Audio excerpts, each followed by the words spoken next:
এই যে এটা হচ্ছে নতুন সমস্যা জিক্সার SF250-তে আমার মিটারে এই প্রবলেমটা হয়েছে।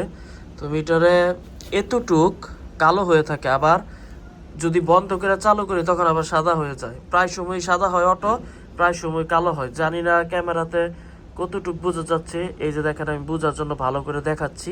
দেখেন দুই সাইডে কিন্তু সাদা আর মিডলে হচ্ছে ব্ল্যাক। এখন আমি এটা বন্ধ করে চালু করি, দেখবেন কালার চেঞ্জ হবে। এই প্রবলেমটা আমি নতুন পাইছি আমার বাইকে, চিন্তা করলাম আপনাদের সাথে শেয়ার করে দেই এই প্রবলেমটা। না, এখনও দেখেন এরকমই শো করতেছে দুই পাশে। আমি একবার স্টার্ট দিয়ে দেখাই আপনাদেরকে,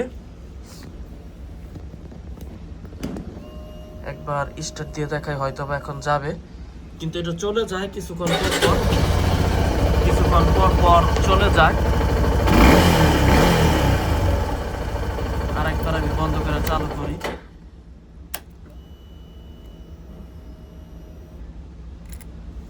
এখনো আছে, কিন্তু এটা একটু পরে যাবে, তখন আমি আরেকটা এটার সাথে ওইটাও ভিডিও করে দেখাই দিব। আশা করি দেখতে পারতেছেন বাইক চলছে 5224 কিলোমিটার টোটাল। এই দুই পাশে সাদা, মিডলটা হচ্ছে ব্ল্যাক আসতেছে অনেকটাই। তো এটা হচ্ছে নতুন প্রবলেম। এই যে দেখেন এখন সাদা হয়ে গেছে, এই যে এখন সাদা হয়ে গেছে বন্ধুরা। আমি যে বলছিলাম দেখেন এখন কিন্তু কালার পুরোটা সেম, একদম দুনো পাশে একদম সেম কালার, মিডলেও সেম, মানে পুরো মিটারটার কালার সেম।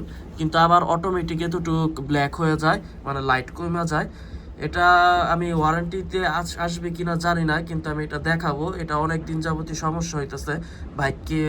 আমি লাস্ট যে সার্ভিস করাইছি এরপর থেকেই, এখন আমি আমার যার একটা সার্ভিস আছে 10-15 দিন পরে ওইটা করাবো, তখন আমি এটা দেখাবো যে কি প্রবলেম হয়।